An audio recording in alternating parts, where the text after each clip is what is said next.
Here we are once again at the New Jersey State Championship in Wildwood. I wish everyone the best of luck. Cheers. Cheers. Salute. My first time cooking in New Jersey. It's good, it's just spicy. Quit lying. They in trouble, cuz.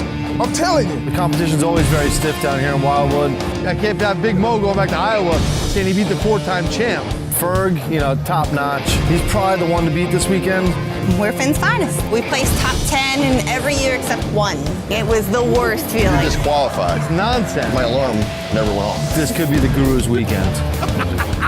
Yeah! Coming for you next time. I was shocked. I couldn't even believe it. I'm not gonna jump through a bunch of hoops just to satisfy some judges. Time! Turn in time is closed. Because I know that what I'm cooking is good. I came over to tell you to get your boxes. The warning is a perfect